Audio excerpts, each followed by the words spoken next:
Hello, എല്ലാവർക്കും welcome. ഇന്നൊരു afternoon study വ്ലോഗാണ്. അതായത് ഉച്ചയ്ക്ക് 12 മണിക്ക് ശേഷമുള്ള ഒരു പഠിത്തമാണ് കേട്ടോ കാണിക്കാൻ പോണേ. അപ്പോൾ 12 മണിക്ക് വന്നിരുന്നിട്ടുണ്ട്. നമ്മുടെ ടൈം ടേബിളിൽ കുറച്ചൊക്കെ ഞാൻ കംപ്ലീറ്റ് ചെയ്തിട്ടുണ്ട് കേട്ടോ, രാവിലെ തൊട്ട് ഉച്ച വരെയുള്ള ടൈമിൽ. ഇനി ബാക്കിയുള്ളതാണ് കംപ്ലീറ്റ് ചെയ്യാൻ പോണത്. ഇന്നൊരു ഡേ ഫുള്ള് എടുത്തിട്ടാട്ടോ അത് കംപ്ലീറ്റ് ആക്കുക, അല്ലാതെ ഈ ഒരു ആഫ്റ്റർനൂൺ തന്നെ ഇരുന്ന് ഫുള്ള് കംപ്ലീറ്റ് ആക്കില്ല. അപ്പോൾ പഠിക്കാതിരിക്കുമ്പോൾ ഒരു ചോക്ലേറ്റൊക്കെ എടുത്തിട്ട് പഠിക്കാതിരിക്കുന്നുണ്ട് കേട്ടോ. അപ്പോൾ ഇന്ന് എന്തായാലും ഒരു 45 മിനിറ്റ് പഠിക്കാൻ സമയമുണ്ട്. അത് കഴിഞ്ഞാൽ പിന്നെ കുട്ടികൾക്ക് ഫുഡ് കൊടുക്കാൻ പോകണം. സ്കൂളില്ലാത്തതുകൊണ്ട് ആ ഒരു പണിയുണ്ട്. ഇപ്പോഴാണെങ്കിൽ പഠിക്കാനിരിക്കാൻ ഭയങ്കര മടിയാണ് കേട്ടോ.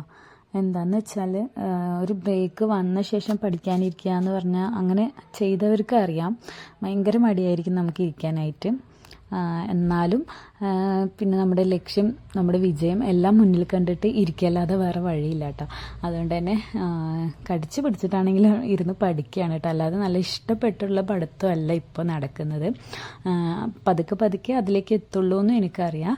അതുകൊണ്ട് തന്നെ ആ ഒരു ടൈം കൊടുത്ത്, ആ ഒരു ഗ്യാപ്പിട്ടിട്ടാണ് കേട്ടോ ഞാൻ പഠിക്കുന്നത്. അല്ലാതെ ആദ്യം ഞാൻ പഠിക്കുമ്പോൾ ഫുൾ ടൈം ഇരുന്ന് പഠിക്കുമായിരുന്നു കേട്ടോ. ഒരു 8 hours 10 hours പഠിക്കുമായിരുന്നു ഒരു ദിവസം. പക്ഷേ ഇപ്പം അത് എനിക്ക് ഒരു 3 to 4 hours വരയ്ക്കും കഷ്ടിച്ച് ഇരിക്കാൻ പറ്റും, അത്രയേ ഉള്ളൂ. ചില ദിവസങ്ങളിലൊക്കെ 1 മണിക്കൂർ കഷ്ടിച്ചിരുന്നാലായി, അത്രയും ഉഴപ്പിയിരിക്കുകയായിരുന്നു. ഇപ്പോൾ കുറച്ച് ബെറ്റർ ആട്ടോ.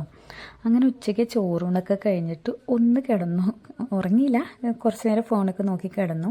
അതിനുശേഷം വൈകിട്ട് പിന്നെ ഒരു 4 മണിക്ക് എണിച്ചിട്ടാണ് ചായയൊക്കെ വെച്ച് കുടിച്ചിട്ടാണ് പിന്നെ പഠിക്കായിരുന്നു കേട്ടോ. ആ ഒരു SCERT ഒരു ചാപ്റ്റർ വായിച്ചു, അത് അവിടെ നിർത്തി. അതിനുശേഷം കുറച്ച് പണികളുണ്ടായിരുന്നു, തുണികൾ മടക്കൽ, ചെടിക്ക് വെള്ളം നനയ്ക്കൽ, അങ്ങനത്തെ ചെറിയ പണികളൊക്കെ ചെയ്ത ശേഷം പഠിക്കാതിരിക്കാൻ വിചാരിച്ചു. അല്ലെങ്കിൽ ഉച്ചയ്ക്കും ഇരുന്ന് പഠിക്കുന്ന ആളായിരുന്നു കേട്ടോ ഞാൻ. ഉച്ചയ്ക്ക് പോലും റെസ്റ്റ് എടുക്കാറില്ല. അങ്ങനെയുള്ള ഞാൻ ഇത്രയും മടി പിടിച്ചു കേട്ടോ. അതാണ് എനിക്ക് ഏറ്റവും വിഷമം. അപ്പോൾ ഞാൻ പഠിക്കാനായിട്ട് എടുത്തത് ഈ ഒരു ബുക്കാണ് കേട്ടോ. ഈ പ്രീവിയസ് ഇയർ ക്വസ്റ്റ്യൻ്റെ ബുക്കാണ്, LDCയുടെ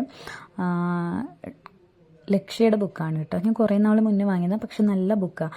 ഏകദേശം എല്ലാ ടോപ്പിക്കും ഇതിൽ കവറാവുന്നുണ്ട് കേട്ടോ. നമ്മളൊന്ന് വായിച്ചു കഴിഞ്ഞാൽ തന്നെ ഒരുവിധം എക്സാമിന് ഇപ്പോൾ ചോദിച്ചുകൊണ്ടിരിക്കുന്ന ഹോട്ട് ടോപ്പിക്സിൽ നിന്നുള്ള എല്ലാ കണ്ടൻറ്റും ഇതിലുണ്ട്. അപ്പോൾ എനിക്കിത് ഏറ്റവും ഇഷ്ടപ്പെട്ട ഒരു ബുക്കാട്ടോ. എനിക്ക് വളരെയധികം ഞാൻ ഇരിക്കുകയാണ് പഠിക്കാനെന്നുണ്ടെങ്കിൽ ഈ ഒരു ബുക്കാണ് ഞാൻ എടുക്കുക.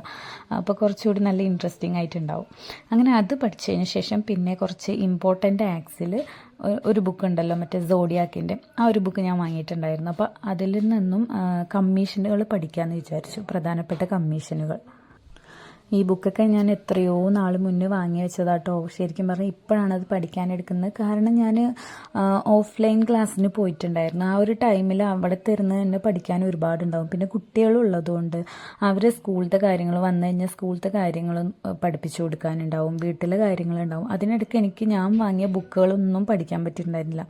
ഞാൻ എന്ന് ഓഫ്ലൈൻ ക്ലാസ് പോകുന്നത് നിർത്തിയോ അന്ന് തൊട്ടിട്ടാട്ടോ ഞാൻ എൻ്റെ ഇഷ്ടപ്രകാരം എൻ്റെ വീക്ക് പോയിൻ്റൊക്കെ എടുത്തിട്ട് പഠിച്ചിട്ടുള്ളത്. പക്ഷേ കോച്ചിങ്ങിന് പോയത് വളരെയധികം ഉപകാരമായിരുന്നു കേട്ടോ. എനിക്കത് നല്ലതല്ല എന്നല്ല, ഒരുവിധം ബേസൊക്കെ സെറ്റായി കഴിഞ്ഞിട്ടുണ്ടെങ്കിൽ പിന്നെ വീട്ടിലിരുന്ന് പഠിക്കുകയോ കമ്പൈൻ സ്റ്റഡി ചെയ്യുകയൊക്കെ ആയിരിക്കും കുറച്ചുകൂടി നല്ലതെന്നാണ് എനിക്ക് എൻ്റെ ഒരു അനുഭവത്തിൽ നിന്ന് തോന്നിയിട്ടുള്ളത് കേട്ടോ. എല്ലാവരുടെയും എങ്ങനെയാണെന്ന് എനിക്കറിയില്ല. പക്ഷേ നിങ്ങളൊരു ബിഗിനർ ആണെന്നുണ്ടെങ്കിൽ ഉറപ്പായിട്ടും ഒരു ഓഫ്ലൈൻ കോച്ചിങ്ങിന് പോകുന്നതായിരിക്കും കൂടുതൽ നല്ലത്.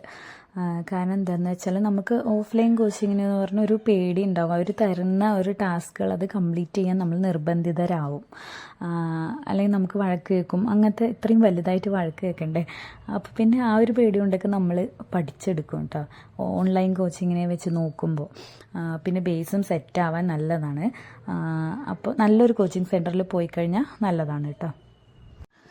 അങ്ങനെ ഇന്നത്തെ ഒരു ആഫ്റ്റർനൂൺ സ്റ്റഡി വ്ലോഗ് കഴിഞ്ഞു കേട്ടോ. ഇപ്പോൾ സമയം ഒരു 6:45 അപ്പോൾ ഇത്ര നേരത്തുള്ള ഒരു പഠനം മാത്രമേ ഞാനിതിൽ കാണിക്കുന്നുള്ളൂ. അപ്പോൾ വീണ്ടും അടുത്ത വീഡിയോ ആയിട്ട് വരാം. അതുവരെയ്ക്കും ബായ്. ചാനൽ ഇഷ്ടമായിട്ടുണ്ടെങ്കിൽ സബ്സ്ക്രൈബ് ചെയ്യാൻ മറക്കല്ലേ. പിന്നെ നിങ്ങൾക്ക് എന്തെങ്കിലും കാര്യങ്ങൾ എന്നോട് ചോദിക്കാനുണ്ടെങ്കിൽ ചോദിക്കാം കേട്ടോ. സ്റ്റഡി മെറ്റീരിയൽസിൻ്റെ കുറിച്ചിട്ടോ അല്ലെങ്കിൽ എൻ്റെ ഓൺലൈൻ ഓഫ്ലൈൻ എക്സ്പീരിയൻസിനെ കുറിച്ചൊക്കെ. അപ്പോൾ ഞാൻ അടുത്ത വീഡിയോയിൽ അത് പറയാം. Okay, bye.